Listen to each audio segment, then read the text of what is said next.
Everybody, glad to have you back after an extremely busy week for me. I know I have been all over the place, and that's why the topic today is education. So the take up number 5, we're going to go on a spree through the kind of the things that I've been doing recently. We're going to discuss education. Specifically, we're going to talk about some trade shows that I've attended recently. And we'll get into a little bit of Q&A if we have some time and talk about things that I've been discussing with everybody out in the community. So glad to have you in. Hope you got to see the live show. I know last week it was a little bit curtailed and that wasn't exactly how I wanted it to be. But as you know, I'm also the producer with the two regular guys, and we had to do some fun stuff with panels. So trying to work around scheduling and panels. This may happen again. You'll find out that coming up very soon, I'll be in Atlantic City for Impressions Expo Atlantic City teaching. And the likelihood of me doing a Friday take up there, I may be in a hotel room or I may be finding myself some other place to set up. But I will try my best. And actually, I'd love to say hi to some of the people who are already in the queue. We've got Cindy King ready for the education. Absolutely. And I'm going to bring it to you because, as some of you know, I may have done some pirate radio rebroadcasting of some of the cool stuff that I saw while I was out there, and we'll discuss some of that literally by going through some of that, some of those feeds that I shared. And then we have Justin Armenta, digitizing while learning from Erich. I'll forgive you for that one. It's a Good Friday. Yeah, man, absolutely happy to have you in. And we all know you are digitizing. You're very much like me. Here's a bonus little story, guys. When I was first on the Two Other Guys podcast years and years ago, we would start in and I would come on as a guest. The Two Other Guys podcast used to be all audio. So previous to everything being video, previous to having everything online live, we did a full audio podcast. It was recorded ahead of time. So that was not the case. It wasn't exactly all recorded ahead of time. Still live audio, but was not done in video. Show notes came later. All that stuff came later. And quite frequently, I used to digitize through the entire podcast. So I would be a guest. And Terry will tell this story to you several times if you meet him several times. But he would literally ask me, hey, I know you're chained to your desk out there. Are you digitizing right now? And absolutely, multiple times I was digitizing during the Two Early Guys podcast as a guest, not as a host. Usually I can keep myself together then, but back in the day, yeah, I was digitizing commercially for Black Duck while I was still hosting and guesting over at Two Early Guys. So yes, during. And then let me go ahead and bring in one more comment here. Ramona, I agree. It's time for the take up, and that always makes me happy. So woohoo, everybody. It is Friday. It is time. Let's discuss. So let's talk a little bit about the stuff that was going on. We all know, if you saw the title card coming into this thing, that I was going to talk a little bit about trade shows, right? I showed you, certainly I showed you the DAX Kansas City stuff. I talked about Decorated Community. I had that logo up there. And I had ThreadX. Now, ThreadX, very different for me because that's one where I'm not presenting. It's not all industry people doing their thing. ThreadX is where industry people go to learn marketing, go to learn sales, and we get our education at that point, even up to and including those of us who are going as experienced experts, as people who have been in the business for a while. That's where old hands like me don't necessarily get up on stage. That's where we actually go to learn. So that was really cool. But let's go ahead and start in with some things that we already did. Let's talk about Kansas City. DAX Kansas City was really incredible. And the first thing I'm going to do, I saw and met so many people. I'm not going to mention everybody in my name because I don't want to leave anybody out or everybody feel bad, because we had lovely people who brought me gifts and came and hang out. And we talked about groups and things we were doing and different technical stuff. So if I don't say your name, it's because I'm trying not to leave anybody out from that discussion, because I had excellent students, excellent attendees, people who came from all over. And I can't thank you enough for coming to the 2 courses that I did. But what I am going to do also as part of this, like I said, I'm going to jump in and do something funny here. I'm going to bring in my Instagram feed, because this is where I was giving everybody the pirate radio version of all the different stuff we were doing. So if I scroll into the Instagram feed, yep, there's the take up. There's me talking about sessions. First thing, that's one of the things we did there. Debating digitizing session went on. So that was awesome. Thank you, everybody, for coming out for that. That's a new topic, and we'll be teaching that again in Minnesota and in Illinois. But we'll jump out of there. As you can see, me in the airport, me running slides. Yes, guys, this is really what I do. I run slides in the hotel before I start because I am a nervous presenter. If I sound natural here, that's because I'm fairly excited to talk to you guys, but I do run through my slides quite a bit before I go up on stage. But here are the cool things I wanted to discuss about that, aside from that. And of course, the other class that went on, treatments, digitizing techniques for specialty threads. Awesome class. Going to do that one again too. So come out to DAX if you want to see thick threads, metallics, and thin threads and talk about them. But Other great thing was hanging out in the Two Regular Guys booth. If you guys got to see any of the live stuff that went on, I actually did some of these on this channel as well. So we did Aaron Montgomery, famous of the Two Regular Guys. We also did his Small Business Saturdays from the booth, and I joined in on that and made that kind of a joint publication between he and I. So you guys might have seen that live too. And if you haven't, definitely go back or check out my YouTube channel where you'll find that as well if you're not listening via YouTube now.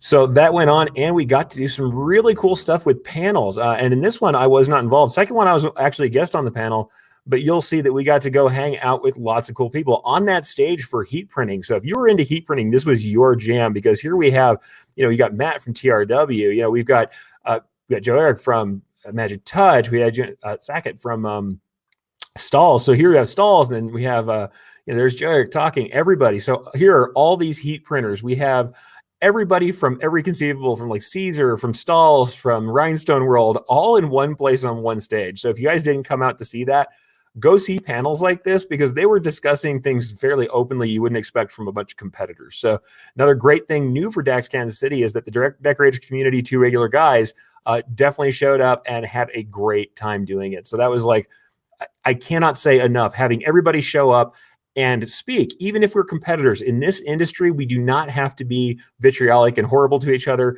Here are these competitors on stage. And unfortunately, I didn't get a bunch of pictures from the second one where I actually participated. You can go watch that live. That's also on the Two Regular Guys feed. But people who came up and who were competitors, who had competing equipment, who have products that were in direct competition with each other, those all were going at the same time. And by the way, I have just noticed my banner is still running, guys. That's embarrassing.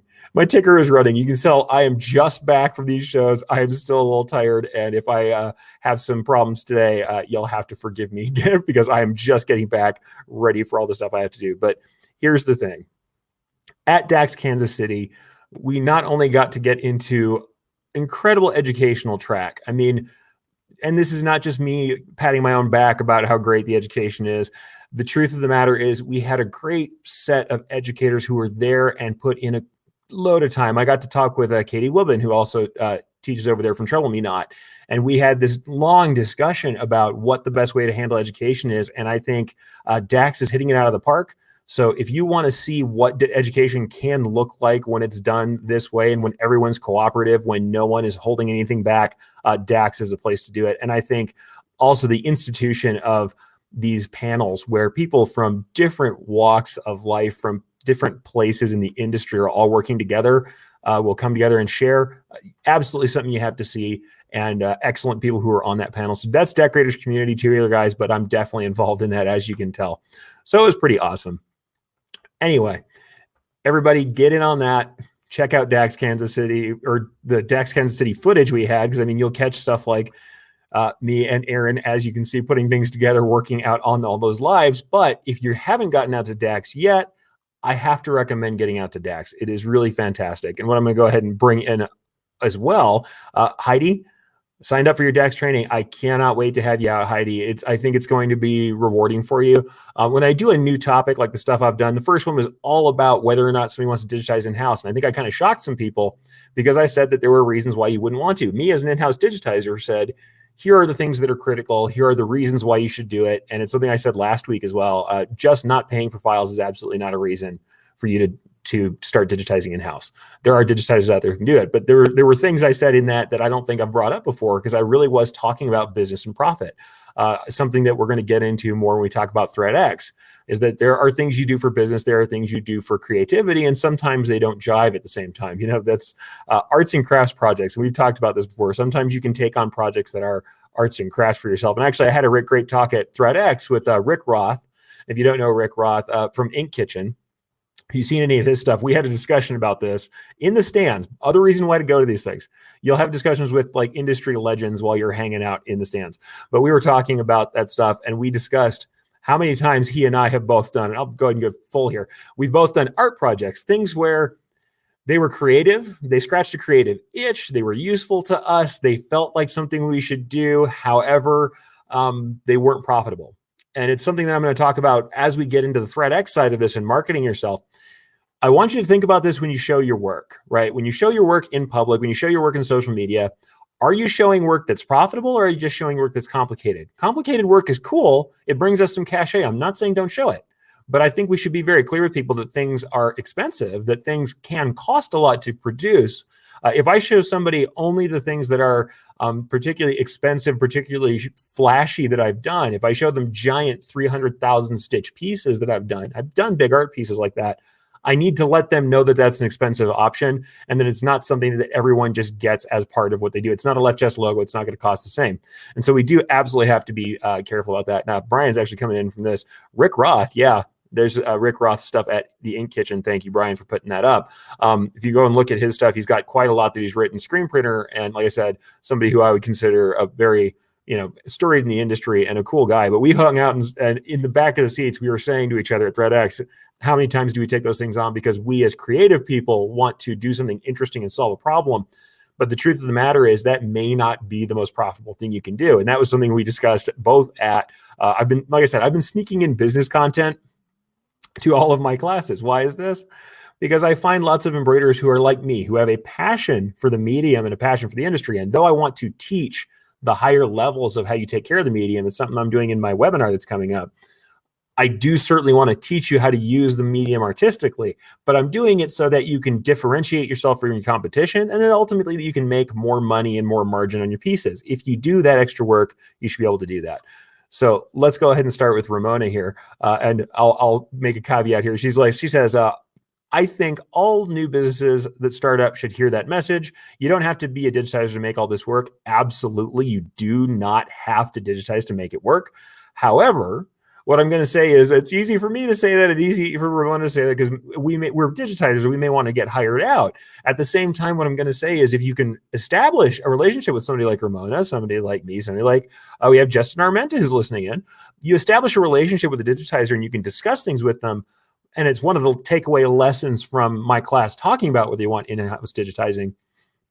If you establish a relationship with someone where you can have them respond to you and be responsive, if they can do things that are creative for you and will work with you on experimentation and new works, especially, if you're paying somebody who's good enough to do it, and if they will work with you on production quality and your needs for your particular equipment, that digitizer can be very much like an in-house digitizer. It's a little slower than doing it in-house. You can't do the experimentation quite as quickly, but that person can be very much like having an in-house digitizer if they're willing to work with you on those 3 points: responsiveness, creativity, and production control. If you can get that handled with an outside digitizer, you're having a very similar experience, and that may be even further reason why you don't necessarily need to bring it in-house. For me, bringing it in-house is all about, can I create a differentiator that makes my shop work better, makes me be able to offer something differently, and allows me to provide value in some fashion that's going to help my business stand out or help my customer get some more value that I can then truthfully up my prices for. If I can't do that, there's not really a ton of reason for it. So let's go ahead and jump in. We have a comment here from Mike Muldowney. I started thinking I would learn digitizing. The first thing I stitched was so terrible, I immediately sought out external help. I needed to learn run machines first. Can I just stop for a minute on that breath and say, the best thing you can do if you want to understand embroidery and if you want to learn to digitize is be an operator and run good designs. It's the best education you can get. I love you to come see me because what I'm going to help you do is to not trip over the first few steps as you get there. I can help you not catastrophically destroy things. I can help you understand how to do your sampling faster. I can give you some tips and some settings to start. But absolutely, the best thing you can do if you want to digitize is be on a machine. And if you find somebody who's a graphic artist who goes straight to digitizing and has not spent time on the machine, they will suffer until they do. You're going to suffer when you do things wrong on the machine too. That is the only way to learn. But that suffering is learning, and the other suffering is just thrown away. If you're suffering when you are not working on the machine, you're also not learning anything from it. But when you do something wrong on the machine and you suffer, you correct your behavior quite quickly. And if I haven't said this before, I know you guys have heard this story. Anyone who's known me for a long time knows that when I started, I ran old 6-needle Tajima machines, 212 heads, sometimes 1, sometimes 2, and I ran back and forth because they didn't catch thread breaks. Digitize for that, and have to manage those 24 heads. Every thread break that comes from problems that you've caused, or anytime you've caused an issue in the machine where you have to stop it and restart with an edited file, you feel that very much. You feel that keenly. And Heidi also picks this up. Yes, pick your battles. I learned both at the same time. Frustrating, but a huge learning experience. Yeah, absolutely. The frustration is what you actually kind of need. That you need the frustration to goad you on. I think that if you can't make those mistakes, you can't really learn. So we'll go ahead and say that. Also, Carolyn Cagle, thank you for listening. One of my favorites. I live at my machine. Some of my mistakes are my best art. Absolutely. I can't tell you how many times I've realized from a mistake what the settings should be to make something look the way I want it to be. And one last thing here, we'll bring in Justin. I always want to be looked at as that in-house digitizer with my customers. Love to be hands-on when they need the help. Hey guys, I mean, check out Justin. That's the attitude. If you've got a digitizer who doesn't respond to you, who doesn't work with you, who doesn't want to help out, or can't educate you or consult with you, might be time to look for another digitizer. So yeah, check out folks like Justin who want to do it the right way. So yeah, like I said, everybody's doing a lot here. I love to see that you guys are listening to this and that you're receptive to kind of the business content, because part of this really is, what can we do to make this make money? Don't get me wrong. If you're here to do this as a craft or as art, I love you people. Please still be here, because I love talking to that. That's why I write a separate blog that admittedly not as often as I should. That's why I write for MrXstitch.com over in the UK, because that's where fiber artists are. That's where creative people are. And honestly, all you home embroiderers, a lot of you know more about materials than some of the commercial people I train. A lot of you know more stabilizers and try more things and get a little crazier than the commercial people do. And honestly, we need that experimentation too to make things work. So there's no reason why to do that. In fact, I'll tell you guys, I digitize when I don't need to. I digitize things that I want to just to have fun. Believe me, I do. And in fact, everybody has caught me making random things. In fact, if I go back to that feed that we were showing earlier, right? If I jump back into my feed where you can see that I'm talking about all this stuff, a lot of the things I do, this piece here, yes, I talked about some of this. I used some of it for some of my thick thread training, but this font is entirely done to scratch and itch. It's absolutely done to scratch and itch, and that's what happens all the time. So that's how it goes, guys. In fact, I will pop this up. We had video. Yes, I also did that thick thread training.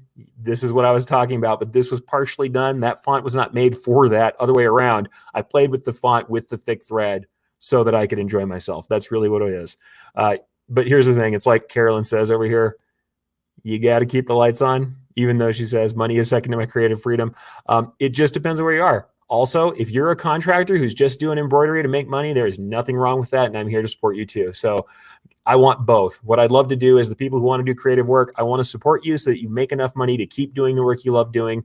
And the people who are here to make money, I want to help you be more efficient and make money so that you keep the craft of embroidery going. And I want you to have a taste for quality so that you show what is possible for our medium and keep it popular with the people. So that's what I'm looking to do, guys.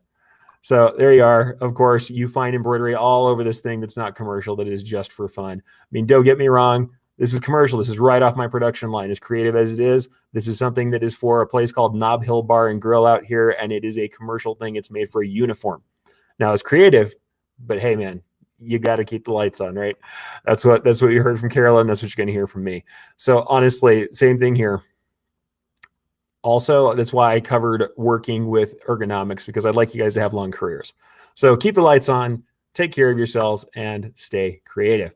Well, let's go on from that. I mean, don't get me wrong. There's plenty of fun stuff here. This was one of my favorite things from Scottsdale. Yeah, automatic espresso machine. I know this is not embroidery content. I don't care, guys. Coffee before most everything else. But hey, you got to love that. And also every day, can't help it, was looking at everything that could be looked at that was embroidered. The ThreadX conference happened in Scottsdale, Arizona, and that's the next thing I'm going to talk about. ThreadX was awesome. If you ever get a chance as a decorator to get out to ThreadX, please go, because it's just a fun time. And of course, what's the first thing I did, guys? I got into the official venue and I took pictures of the embroidered robe. Not surprising, probably not the most flattering thing that's what I decided to do, but yep, embroidered robe was the first stop on my picture tour through ThreadX. But what we will actually discuss, we'll get past some of the other stuff that went on. First thing I'm going to show you guys, yeah, I agree, Renee. Love it when the coffee's done. There's always comments going on for that, guys. But yeah, you got to love that stuff. And what I'll say is going there, there's always inspiration everywhere. The first thing that I saw over at ThreadX, and I agree with Alan, super great time. Keith Burwell, great meeting you, Keith, when I was at ThreadX. ThreadX was awesome. First thing I stopped and saw, though, is that they had merch. They had merch right out in front, guys. So if you're looking at any place, I have no problem saying it. I look at the merch first. I look and see what's going on. Any bar, any restaurant, any place we stopped, I was taking pictures of the merch that they had. It was really cool. So this is an awesome example of it. What they actually had, if you look over here, these were team ups between a patch designer. So patch and pin culture, if you don't know, patches and pins are huge. They have continued to be huge, and they have collectors and people who really love this stuff. But when I walked in the door to the Saguaro Hotel out there, you can see here Mokuyobi plus Saguaro or ex Saguaro. The hotel chain had done a merch run with a known patch designer.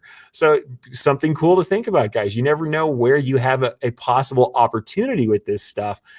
There may be a place where a decorator could get in doing a crossover where it's promotional for you and promotional for the venue. So there's some cool stuff that's possible there. I just had to go ahead and grab this. And if anybody knows Jay Bassell, who is out there, awesome guy, his branding is tacos. I immediately jumped out and bought him this Taco Tuesday patch and had to go give that to him. He is the reigning king of tacos, and he's made that a brand for himself, and it works. Anytime somebody sees tacos, you think Jay Bassell. So if you haven't seen his branding guide, something that's also available from the decorators community, super awesome stuff. So yeah, absolutely check it out. And I'm a big badge, patch, pin guy myself. I started out doing a lot of reproduction stuff for the military and honestly, FDNY. I know I've told you guys this before, but my first solid work that I did in digitizing was the official work for FDNY after 9/11. So I've done tons of police and military and other sorts of patches, and then gone on to do emblems for several, law enforcement and military groups since then. But definitely always a big patch guy. So I took a mess of pictures of patches.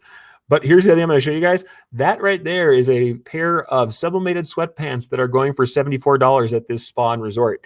Do you think that there's $74 worth of labor in these? Or do you think that maybe somebody who's on a vacation to a special spa and resort at a boutique hotel in Scottsdale might be paying a little more because it's part of an experience? I'll let you guys vote on that. But let's just say they were making a whole lot of money on patches, pins, socks, and sweatshirts. So think about perceived value versus real value. You don't always have to put in more labor to end up with more value for the customer. So I just have to say that, guys. Lots of that stuff going on. And let me bring in some comments. Jeff says, I collect patches, have for years. That's what got me into embroidery. Absolutely, man. Patches are awesome. Ephemera. One of the other great things about ThreadX, I got to meet Aaron Draplin, which I'll show you pictures later. Aaron Draplin, who knew who I was from social media, which, by the way, got my fanboy on pretty hard. He probably got a lot more merch sales out of me because I was like, oh my God, Aaron Draplin knows who I am. But I love Draplin stuff, and he does a lot of really great retro work and retro patches that look like the old school, like seed corn John Deere mesh hat plus patch combination that we all know and love. So super cool stuff, guys. And so anyway, Jeff, you collect patches. Me too, man. I try not to collect a ton, but some vintage ephemera, absolutely. Some vintage patches are well worth the time for me. So let's bring that in. Carolyn, lots of firework in my shop. Absolutely done lots of firework. And by the way, another thing about specialty threads we talked about, one of the functional specialty threads is fire resistant thread, Nomex thread. Make sure you get the backing too, though, guys. Stabilizers are also available in fire resistant. They now have them again. I know that I talked to Christine Shreve at Enmart, and they had got some that was out of production for a while, and they've gotten some nice fire retardant backing as well. So get some fire retardant stuff as well. And thank you once again, Brian Bailey, Jay Bassell, and tacos every day. Absolutely. Check this out. This is an episode with Jay Bassell, tworeallyguys.com. And if you check this out on Facebook, you'll get the comments. If you're on YouTube, you might have to go over to Facebook to grab it, or we'll grab the comments later.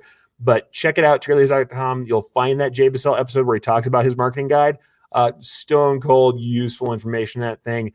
Questionnaires so you can set up your own branding. So Jay, holler out to Jay. He is awesome. And tacos every day, my guy. It's always Taco Tuesday with Jay Bassell. Mike Muldowney actually has a question, since we like to do Q&A while we're here. Bulk patches, curious. Prefer to repeat in the file or with the machine control? Honestly, it really depends on what I'm doing. If I'm doing a ton of patches, I'll be honest and tell you guys that I hire them out. The thing is, I've established relationships with patch vendors where I can send them my own digitized file if I want that kind of creative control. So that's part of what I do. If there are a lot of them, I'll hire them out. And in fact, sometimes at the price break, you can hire out more than the customer has ordered and save back for another order. I don't think there's anything wrong with that. That's about the value you offer them. If they're cool with the pricing, they're cool with the pricing. Make more money for yourself. You're doing them a service. They don't have to hire out for patches. Also, I prefer to repeat in the file or with machine control. I often repeat in the file because I want to set up an entire sheet of them. If I really am doing bulk, or if I'm doing hot cut where I'm on a big piece of fabric and I'm not worried about tear out, I will probably repeat that in the file instead of using a machine repeat. But also, I'm a digitizer. I get my hands into the file all the time. If I wasn't a digitizer, it might be a different state altogether. I would say for everybody, like I always say with software, everyone needs to have at least software that can composite several files and that can add text. If you don't have lettering software and software that allows you to lay out and arrange several files together, you need to go get that right now as an embroiderer. You don't all have to digitize. You do need compositing software and lettering software for sure. You shouldn't be waiting on names or monograms, and you should be able to arrange multiple files in a hoop if you want. So for me, I would say I like to do it in the file, but there's not a right way for that. If you want to do repeats, and there's also certain machines that have pre-spaced repeats that you can set up, and you can even get things like blank patch frames that will hold a set of blank patches in usually in a metal frame, a sandwich frame that will allow you to do repeats and just keep them on a constant cycle. I know I talked with, I believe once again, this is probably Christine Shreve of Enmart. If you don't know Enmart, parent company of Enmart is Ensign Emblem, is actually a large emblem house. And they talk about that pretty frequently, the idea of laying out in custom jigs. So that's the other thing I've seen. Custom jigs are great for doing tons of patches, especially if you're doing pre-edged blanks. So for me, I repeat in the file. For you, you may have another method, or you may have a machine that actually has pre-programmed repeats that make sense for a jig that you're using. So thank you guys for that. I like the Q&A. Keep the Q&A coming. If you're here and you have a question, even if it's not even tangentially related to what I'm talking about, please jump in and talk to me about it. Also, one more from Brian. Thank you very much. Draplin.com. If you haven't seen Aaron Draplin's work, Aaron James Draplin is a cool guy, does big, thick line, retro styled work, and it's awesome. Let's take this picture off of the screen for a minute, and we'll get to the part where I started doing, like I said, my pirate radio version of ThreadX, which was I was sharing slides. You might say, hey, man, why are you sharing the slides? This means maybe they're not going to do it because everybody got the slides ahead of time. First thing to learn about these things is just seeing the slides is not enough to get what somebody says. Any speaker who is entirely giving you everything on the slides is probably not doing a great job in your actual speaking. But I think giving you some nuggets is great, because what I want you to do is then, if you love the stuff you see here and I tell you who is doing the speaking, I'd love for you to go out, seek them out, buy their books, and learn more on the topic. Also, support these people. All of them came in, and I was honored. They liked the post that I put on here. And they said, hey, great, thank you for sharing. Why? Because we all know it's about eyeballs. You want to get as many eyeballs on your work as possible, because that's how we get to the things that we want to do. But let's go ahead and share some of the slides. I'm actually going to go live to some of the points we got from this stuff. And the great stuff is from the ThreadX presentations, because these are things that are applicable to any business. And so I like this stuff, right? Let's jump into it. This is one of the great ones. We have Jay Bear of Hug Your Haters fame, right? And here's the big takeaway on that I really loved. Your unhappy customers are the most important customers. Why is this? Unhappy customers give you things that you can improve on. People that are happy just pat you on the back. And that's really important, because we like to have our sales validated. But the truth of the matter is, if we want to change our businesses, unhappy customers are going to tell us more. I'm not saying there's no unreasonable customers, but unhappy customers tell us a lot more. And the real big part of that, for me at least, out of 100 unhappy customers, 5 of them will actually contact you about what's going on. So I want you to think about that for a minute. If you have 3 or 4 unhappy customers, 5 unhappy customers, there's 95 more. And this is due to studies. These are studies that Jay brought up. And like I said, you'll have to read his books to find out more. 95 more customers didn't say anything and just disappeared. Because the opposite of love, guys, is not hate. The opposite of love is indifference. If they don't love you, the chances are they're going to be indifferent to you and just move on to someone else because they're not spending time with you. If someone hates you, the truth of the matter is you actually can come back to a bad comment like that and fix the problem that they have. And there is more retention with that customer who now trusts that you'll fix their problem than there is with one who has never had a problem with you. So let it sink in for a second that the unhappy customers, if you make things right for them, are actually better brand ambassadors than ones who are just mediocre and happy all the time. And that with any unhappy comment, there's, 95% more people behind those unhappy comments who just decided to peace out, disappeared, and did not come back to you after that. So that's what I'm going to tell you guys. Just take that away from Jay Bear. And actually, the thing I'm going to bring up for that, let's go ahead and put this on a banner. His book, Hug Your Haters. So the reason he has Hug Your Haters as the title, number one, great catchy title. How can you not like Hug Your Haters? The thing is that instead of looking at someone who has a problem with us and saying, man, that's a hater, they just don't get it, they don't like what we do, they're not our tribe. And don't get me wrong, I'm all about finding your tribe. I teach people to find your tribe. But just saying that and discounting what they've said is taking away one of the best chances you have to improve your business. Because here's another thing I've found over my years, right? Even if someone does something, and by the way, I'll do what I do in my class of like, any customers here? Okay, since there's no customers here, I can say bad things about customers. Even if you have customers who you consider stupid or ignorant or people who won't listen to you, the thing is, even if they have some fault, whatever that's worth, even if they have some fault in a problem that we're having, these are still chances for us to remove as much fault or make our process as fault tolerant as possible when they complain. Let's say somebody did an approval with us and still something went wrong because they didn't actually look at the approval. Are we really communicating what the approval means? Is there a way we could make it a stronger communication? Or did one of our team members decide to take the thing and do the approval even though it was a wish-washy approval or the person didn't actually sign off? And we've got a check mark in our system, but it's actually our system that's at fault. But even if it's on the other side, let's say that really is the customer has done a bad approval. This may be the chance for us to be more clear about our approval process and what it's for. We may find that it's our communication we could fix. It doesn't mean we did anything wrong. And honestly, words like wrong or who's at fault are emotional words. And I don't want to say like there's no crying in baseball here, kids, but this is about profit and business. And sometimes we have to stop ourselves and say, despite the fact that we all are humans and have emotions and they run away with us, that this is not an emotional problem. This is a process problem. And if we refine our processes to make some of that go away, we won't have to have the emotional sting of it in the first place. And then when it does happen, we can say we did our level best. We understand what we've done. We are improving to our best capacity, and we're going to continue doing business. And that there are just a percentage of people who aren't going to get it. But I'm going to jump out and say this with, we got Justin.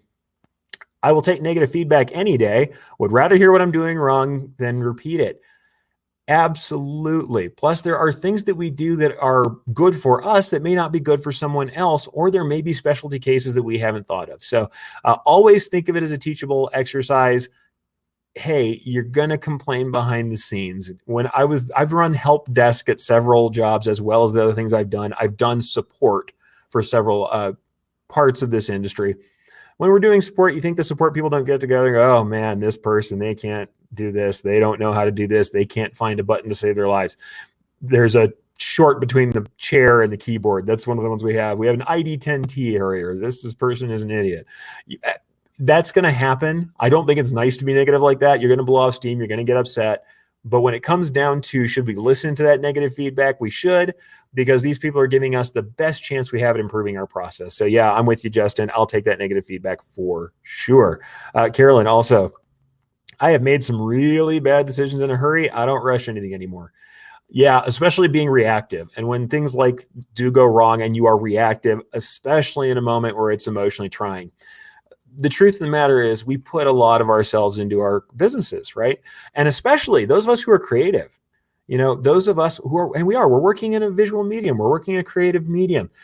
We are doing something that we are pulling from ourselves to make it work. Digitizers, embroiderers, all of us, designers, printers, anyone out there, you're doing something that has some creative means to it. And honestly, hey, salespeople, you are speaking, you are representing, you yourself are part of this product. It's not hard to see why we get emotionally challenged by sometimes getting these negative feedback. But these challenges don't have to wreck us. We understand what we're doing. And if we think about them, we can often improve our process even with negative feedback. So that's something I just wanted to bring up. Hug Your Haters is Jay Baer's book. He was the lead off speaker and just intensely worthwhile to listen to. I mean, all the speakers were great. All the speakers were great who he had there. Don't get me wrong. But Jay Baer's stuff, I'm going to go back and buy this book. So we'll talk about that. I've heard that one. And then Aaron Montgomery of Two Girly Guys fame really recommends his book, Talk Triggers. But I've followed Jay Baer and his company, Convince and Convert, for some time. And it is quite useful, some of the things that he said there. And if nothing else, take the title and remember that much, that your haters, your negative results, they may actually be quite useful to you in the long run. So let's go back to, once again, I know this is my Instagram feed. If you guys want to check it out, Instagram.com/Erich Campbell. This is where you're going to find a bunch of these slides that I shared, because I really did. Like I said, it was pirate radio. I was sharing everything. Also, one of those things he said, communicate where people are comfortable. 81% of millennials say they need to summon courage to make a phone call. Not everybody wants to be on the phone. The phone can't be your only option. So, that's just how it is. We don't have to like or lump it. We just got to say, hey, that's what it is. And here's the other thing. Best way to exceed expectations is with people, not product. Absolutely. The one frontier is getting people to feel better about our company. That's branding. So that's with people, not product. Excellent product is the barrier to entry, in my opinion. When someone says, I do high quality embroidery, and I've had this joke before, I'm going to bring it up, guys. And here, thank you very much. Brian has brought in my link for Instagram, Instagram.com/Erich Campbell. That's where you're going to find all of this content, as well as me having fun on my birthday at ThreadX. So if you see me with an adult beverage, if you don't like that, I'm very sorry. I will occasionally have an adult beverage on my birthday. But here we are. Best way to exceed is with people, not product. And the case really is that everyone should be doing a competent job. We should all be doing a competent job in our embroidery. That's the price of entry, guys. It's not special.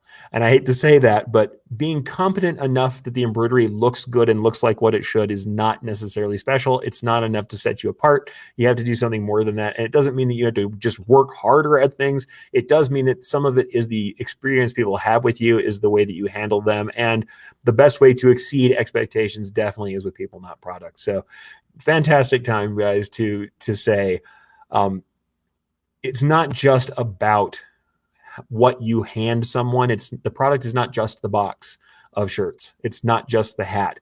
It's the hat. It's the box that comes in on. It's the way you shake their hand when they show up. It's how much of a big deal you make of their appearance and their time with you. It's the attention you spend with them. It's the care you show. And that came up over and over and over at ThreadX. And this is with people who are consummate professionals who have helped businesses much larger than most of ours to become successful. So remember that, guys. It's people, not product, that makes the difference. It's how someone feels that defines your brand. So that was something else we did. Really cool. We also had Pete here, who was talking about his shop, Booster Sportswear, and he talked about virtuous culture. I'm not going to go super deep into it because I think that's something that it's cool, but it's not. I'm actually trying to go on a thread here with the idea of customer service. This was really about the way he handles his internal culture at his shop, and really cool. Worth looking at those slides though too. Very cool stuff. By the way, can't help but show the merch. Remember I talked about Aaron Draplin was there. Well, if you look at the screen now, you're going to see all the awesome merch that Draplin had out there. And of course, tons of patches. And as you can see, those trucker hats are on display. Patch hats still winner and champion lately. Patch hats are awesome. And that was, by the way, the birthday gift I gave myself, as I got myself some Draplin merch. And by the way, Keith, yeah, thank you much, man. Just a couple of my birthday. Yeah, we had a little fun on my birthday, but I have to say it was also great to make connections with the people who were out there during that time. And another one from Keith, dead on, Erich. This is absolutely the thing. This is the thing. Make the customer the hero, right? And I'm going to leave that on screen while we talk. Make the customer the hero. The story is about your customer and what do our goods are for. We say, oh, I'm delivering goods to the customer. No, I am giving goods, decorated apparel, to my customer so that someone my customer wants to see these goods will see them. I am making my customer the hero of the story, and I am arming them for what they need. Our goods are meant to be seen one way or another, whether we're home embroiderers, whether we're artists, whether we are commercial. And I mean, I am primarily commercial. I've always said that, and you're going to get a lot of that from me. But absolutely, guys, absolutely, you are looking to put your customer in the place of the hero. It's not about how great I am. It's what can I do to provide something that arms my customer for their daily battle, that helps them in their business, that makes them have the experience they want. When I make shirts for someone's family reunion, am I the hero because I made the shirts? No, the person who buys them from me is the hero to their family through the use of these shirts. They are trying to increase the family's sense of togetherness and make them have a more fun experience by bringing them these shirts. They are the hero for seeking me out as the maker of the shirts to help them. They are the hero. We are the support staff. And to put this the way it got said at the conference is that we are Yoda, not Luke. If you're Star Wars people, this is how it goes. We are the Yodas, not the Lukes. We are here to teach and help and provide the tools that the hero needs to do their work, to go on their hero's journey. So that's what I'm saying. Dead on. And Keith, I know you know how to do this, and I know you were in on it. So man, good call. Make the customer the hero. And I'm actually going to do a couple more comments because we talked about that. Ramona, yes, as a digitizer, I feel I am a partner with my client with the goal to make my client look awesome for their client. Absolutely. And this goes to experiences. A lot of things we talked about was making experiences for customers. And this is something I'm going to return to for sure, but we want to create an experience, right? We want our customers to come in and feel like $1 million. They come in, we make a big deal out of it. I have actually seen, it's Erich Mickelson over at Northwest Custom Apparel. He's somebody out in the Pacific Northwest. When a customer is coming in, they have it on a signboard outside. You drive up and a lit signboard has the customer visiting on it. And I've actually done this myself at Black Duck. We had a little display that was inside of a vintage gas pump, and it was a big digital display inside of that vintage gas pump. And when we had an important person coming in, and really it should have been everybody, but when we had a client coming in, I would load up a graphic that welcomed them to the shop so that when they walked into the shop, the first thing they saw as they walked in was a screen that said, "Welcome X customer to my shop." Why? They are a big deal.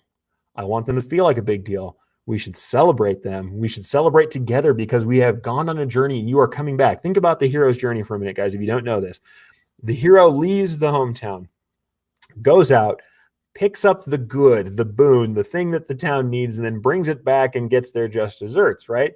Well, we want to do that. We're the step where the hero gets educated and gets the boon, the thing that they need to bring back to their town, that they need to bring back to win the day. Well, we want to arm the hero. I want to hand them the sword, but when they do, I want to say, here you are, you have made it. This is an important step. Let's celebrate this step and then get you on your way to win. You go win, and we'll be here forging the sword for the next hero, right? So that's the way it goes, guys. We are not the heroes, but that's okay. We are heroes to those customers, but that's not who we're trying to make the hero of the story. Your customer is the hero of the story. So let's go back one more time. Let's get back to these for a little bit. Still got about 15 minutes to go before we're done with the take-up. I will try and keep it to an hour since there's so much awesomeness going on, but let's go ahead and move along from there, guys. All right, so this is cool too. This is one of the ones that actually was said during that culture speech. What gets rewarded gets repeated. What gets celebrated gets reproduced. Absolutely inside and outside of your company. So when I talked about celebrating your customer, also same kind of thing. We need more celebration, people. And this is actually something that Pete said when he was talking about this. Pete Loveless, by the way, of Booster Spiritwear. He said that the last time some people have heard applause is their high school graduation. I feel like that is, after having done public speaking and managed to get some applause in my time, I have to say I felt that one. We got to celebrate people more. And I think we can do that with our customers, and we should definitely do that with each other and with our coworkers. So something else I wanted to bring up from that. But let's go back to, we had Mr. Draplin, and then we actually had Jason Rink came on, and he had his clients list and talked about that, but he was talking about video online. And here's something interesting from that. Your customer's attention is on social media. 45% of the world's population is on social media. They assume that by 2025, 3/4 of the world's population will use just their smartphone for the internet, right? By 2025. And that the average adult in the US spends almost 2 hours and 55 minutes per day on their smartphone. So if you're not working with your mobile website, think about that, guys. It should be mobile friendly. It should be something that they do, even when you have a product that doesn't necessarily get used that way. When people are researching, they're researching on their mobile phones. So interesting things from Jason, very much something you should listen to. The other thing that he talked about was getting clarity in your audience. And he gave us this 3 goals of content marketing being whenever you're trying to use content to market your business. And these are the 3 things you're looking for, right? Awareness, affinity, and authority. Well, awareness, you want people to be aware of you, of course. They have to know you. That's standard promotions. Affinity, you want them to feel an affinity with you. You want to feel like they're connected to you and that they trust you, they love you. And then authority is more about trust, actually. You want to be a subject matter expert. You want to be someone who is an authority in the thing you claim to be and that you are helping people, providing them value in that category. So for us here, what we're looking for is awareness of our shops, affinity with either our way we produce ourselves, the way we run our shops, our actual purposes, as well as perhaps with the things that we create. And authority, all of us want to be experts, consultants, someone who can help someone in the field of decorated apparel, if you're listening to me from any of my normal channels. So look for that, guys. Awareness, affinity, and authority. These are things you want from your media. And he certainly came over with some interesting things you can do to help that. Install the Facebook pixel so you're doing your tracking, optimize your digital real estate, make sure that all of your publications always have all the right information on them, capture some behind the scenes video. This is huge, guys. We always think, who's going to want to watch a machine run? Who's going to want to watch us digitize? Everybody. Even I, to this day, stop and watch machines run. And if you admit it to yourself, you stop and watch machines run too, despite the fact that you are forced to do so for your work. You also stop and do it when it comes through your feed. So people want to watch this, and you can imagine this is magic to someone who doesn't know about apparel decoration. They might not even understand how things are made. Behind the scenes video, more powerful than you think, and it can have low production value. You can do it on your phone. Local search video, once again, same kind of thing, guys. Video that is tagged with local SEO. Make sure you're local. If you are a local business, that you have your name and the place where you are in all of your comments and tags. So important stuff there too. So great stuff from Jason Rank. Had to get him in. Loved it. So that was awesome. We also had from Ryanette. We had Ryan from Ryanette there talking about his stuff that he was building out. And the last one, of course, and I actually have to like this. This is something cool that he said. Honestly, everybody just got on this. Keep at it. Yes, practice makes perfect. Now, what he was talking about is when you do a business plan, that you return to the business plan over and over and refine it as you go. Whenever we talk about planning, and certainly like Aaron Montgomery, king of the business plan in our little circles, whenever you talk about business planning, people think that they're writing this, 5-year goal or 10-year goal that you're never going to touch again, that the thing lives in a glass case and you don't get after it. Any business plan you make, even if you're talking about a proposal, something that you're working on, you should be revisiting it regularly and practicing at it and revising it. Ryan actually talked about a business plan he had worked on where he started out with a 3-page business plan. By the time this thing was all done, it's 255 pages. But if we don't start with the 3-page business plan, we can't redirect ourselves. That you can't steer a parked car. Whenever you want to get started, some of the best things you can do is put your words down, start communicating it, and then take the first steps, because it's going to teach you what you need to do next. So keep at it, guys. Practice makes perfect, and certainly realize that things keep on going from the beginning. And then the last person we had on there, and I actually got some kind of poor. I ended up with the kids in the back because I was doing media and doing the other kind of recording, kind of in and out. But this is actually Scott Wozniak from Swaz Leadership. And he's worked with tons of really awesome brands. And he was talking about what makes a brand resonate with people and how you handle yourself with branding to make sure people really, kind of return to you. And there's a few things that I think are really worth talking about with him. First, he was talking about brands that have an emotional reaction. Whenever we show this, somebody will pick something out of this list and say, one of these is a brand that for whom you become a raving fan. That was the term he really looked after there, raving fans, guys. And let me jump out for a comment here. Renee, sometimes my behind the scenes videos and posts get more views than my final product pictures. Yes, absolutely. Why are there in places like amusement parks, the squished penny that you rotate and work on, or they used to have those injection molded plastic things that pop out of the machine, because the process is often the most attractive part of the piece, more than the squished penny. The watching it go through the gears is what actually is part of that experience, as well as the position and the place where you bought it. So it's associated emotionally with the place you bought it, with the time of your life. So think about experience, folks. The experiences you make for your customers may make you a hit with them and connect with you emotionally. So these are the brands that he was talking about. Somebody will connect to that brand always. There's somebody who connects to one of these brands here. Apple, Amazon, Buc-ee's, everybody. Buc-ee's. I don't know about Buc-ee's, but you Texas folks who know about Buc-ee's service stations, apparently they are amazing and have marble bathrooms. But the thing is, they go over and above to provide an experience that people don't get anywhere else. And so people go out of their way. They become raving fans. People who will tattoo the logo on their body is a good way to tell, is one of the things that Scott told us. So interesting stuff there, guys. But here are some things that I thought I could bring you from that are actually quite interesting. Number one, customer retention versus acquisition. It costs 600% more to acquire a new customer than to retain an old one. So if you're constantly doing all of your work to chase new customers, think about what you can do to increase the buy-in from the customers that you already have, guys. So especially with you guys who are doing decorated apparel, that's something that there's turnover in. They're going to have to get new apparel eventually, or they're going to have turnover in the employees they have. If you're doing commercial apparel, uniforming, you want to make sure that those return customers want to come right to you, and that the experience that you give them makes the most sense to get them linked in. You want to have raving fans with them too. And one of the things that he actually talked about there, and I'm going to go ahead and go full screen and show you a banner as I do so we can talk about this just for a minute, is we're going to talk about this, maximizing your post-purchase emotional response. One of the things that really locks people down is when the purchase isn't the entirety of the thing, that the emotional ramp that you go up, that the peak of that is actually after the purchase, when you are saying to them, you're part of the family, here you are, we're glad to have you, thank you for your purchase, and you follow up. So what this means to me is definitely think about your follow-up. Follow up so that you can get, hey, we want those responses. We talked about your haters. Even if we get negative response, the reason people don't ask for feedback pretty often is they're afraid of the negative response. Remember, we now know that's a tool. Stop being afraid of the negative response and ask for a response after, and engage with people. Call them by name. Make sure that they know that you appreciate them, and go above and beyond. So that's something I have to say. Maximize your post-purchase emotional response. When somebody buys from you, them buying shouldn't be the end of you caring. It should be after that. Make the peak of your engagement right after the buy, not before.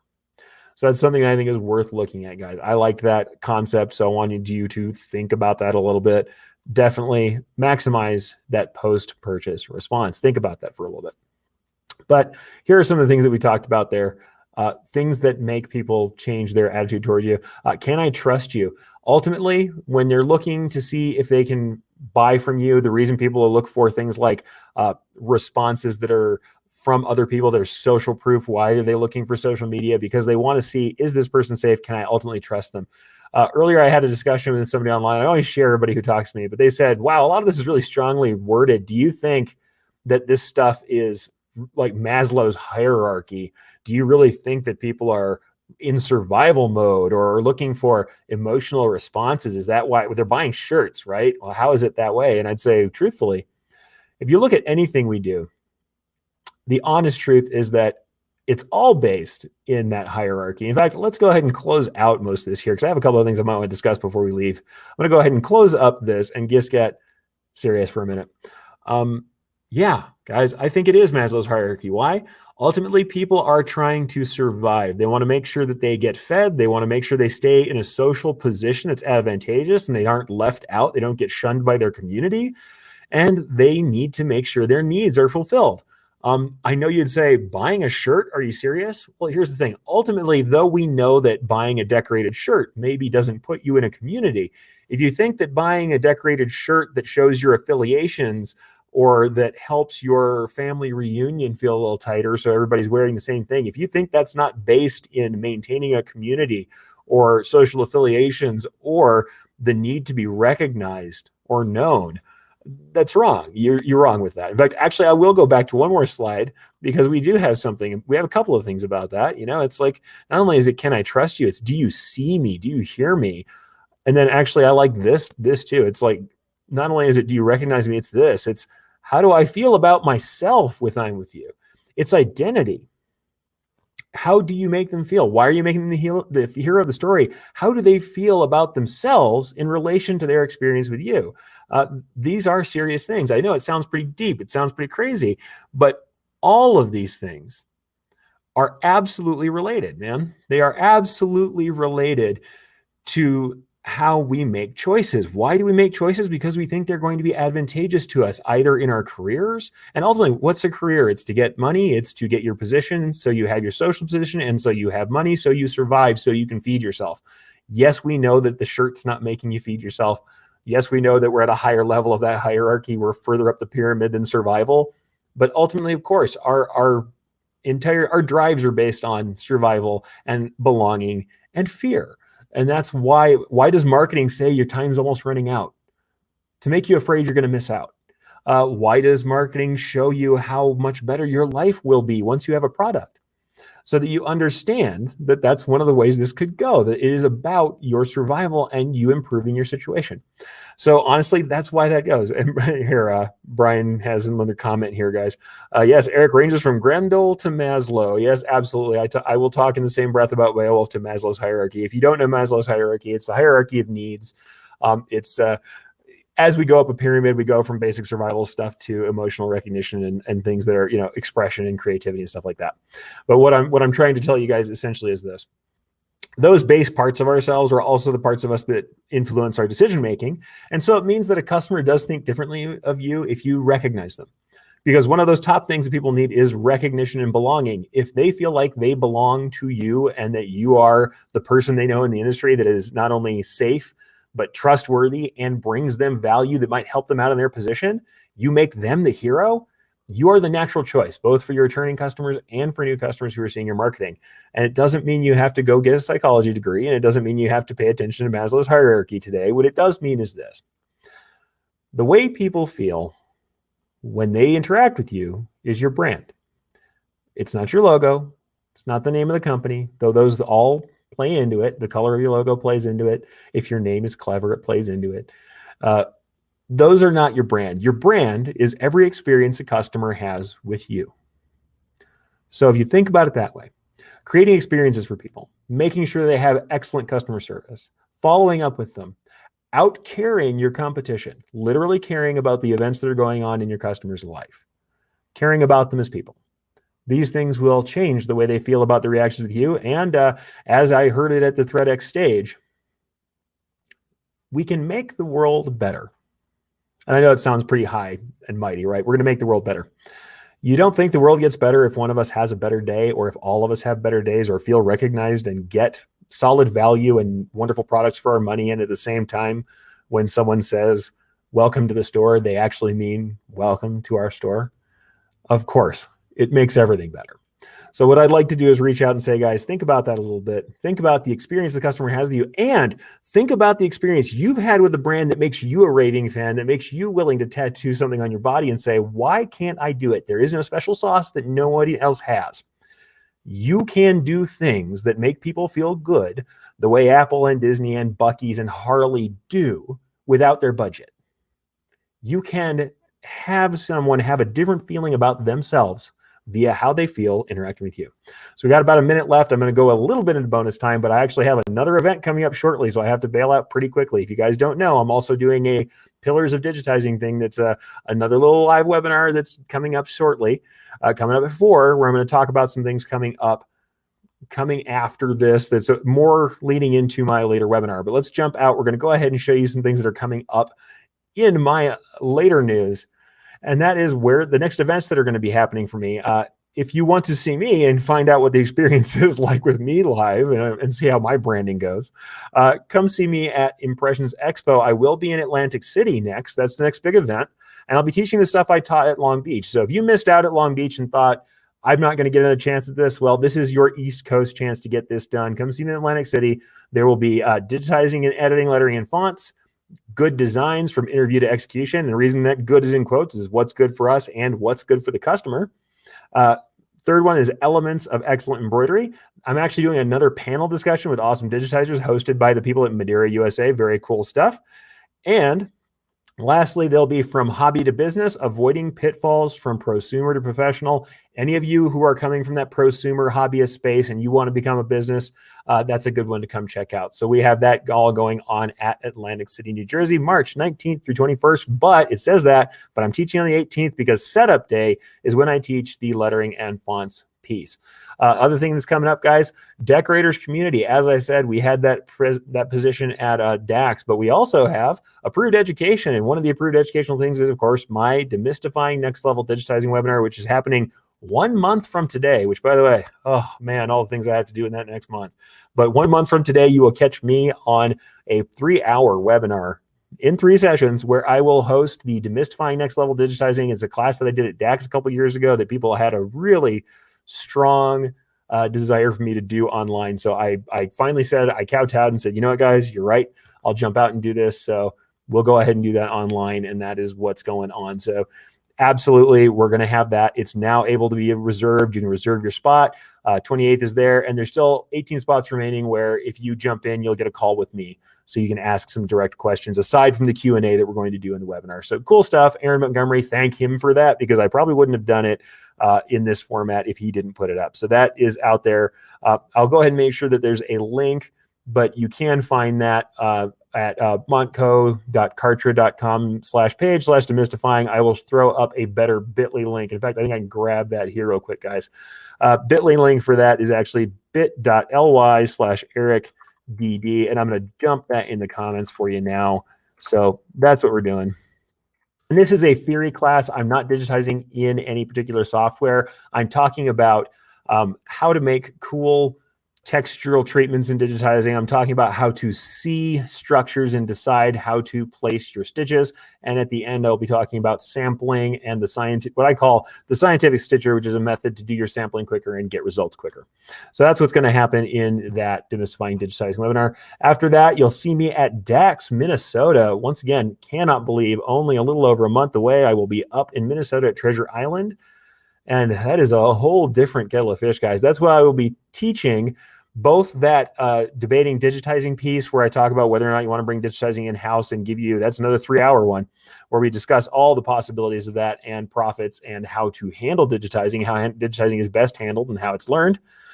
And we'll have the one on thick threads. So if you like the thick thread stuff, the thick threads, thin threads, metallic threads, all the specialty stuff, that's going to be taught at DAX in Minnesota. There's also one more coming up after that.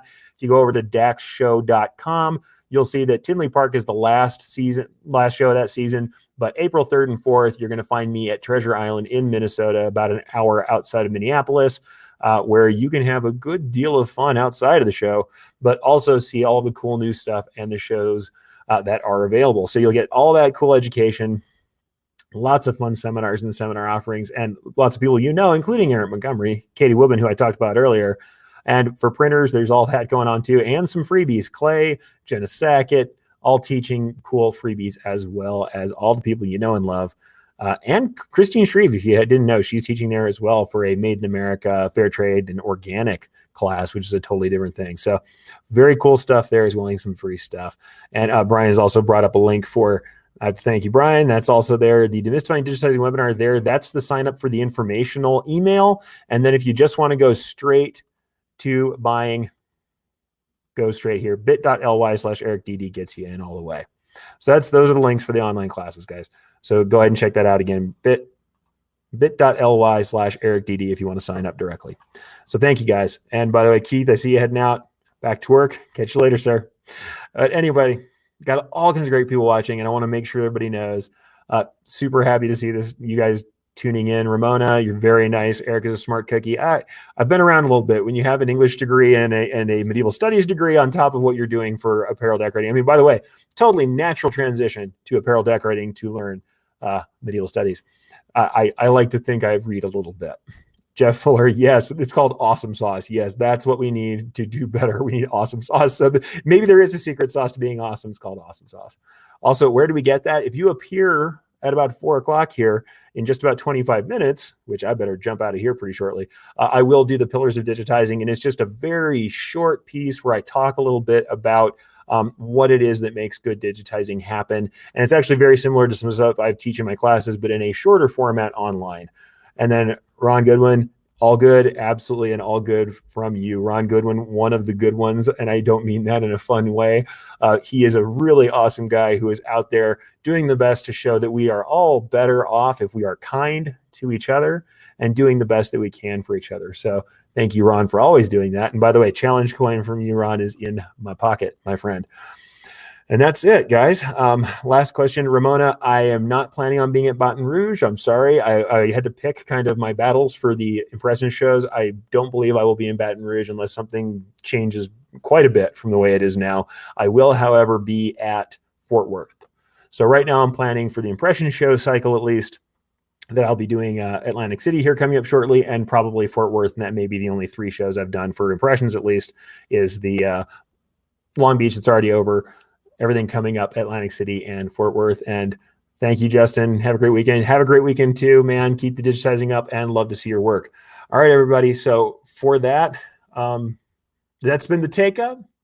I'd love to go and do more, but I've got to run off to do yet another video. What I would say is follow me here, follow me on Facebook, follow me on YouTube, subscribe. I'm not the guy who tells you to click the subscribe button, but if you do, you have a good chance of being notified of your live videos coming up. This will keep happening every Friday, but I'm also going to be inserting things from time to time that I think makes sense, and you may catch things like my extracurriculars material guys where we multi-broadcast to all these platforms. Worthwhile to get on there and subscribe. And if you miss anything here or have other questions that I didn't get to answer, go ahead and find me at erichcampbell.com. If you use the contact us page there, I will get back to you. It's not always fast, but I do try and get back to everybody who contacts me, even when I am buried under a week's worth of trade show emails. So from me, Erich Campbell, and from everybody who's helping me to make the Takeup possible, including, by the way, Brian Bailey, awesome guy who is named the Takeup, by the way, that he's the one who came up with the name and who gives me the space to do this at Embrilliance. For all these people who help and from me, thank you for joining, and see you next Friday.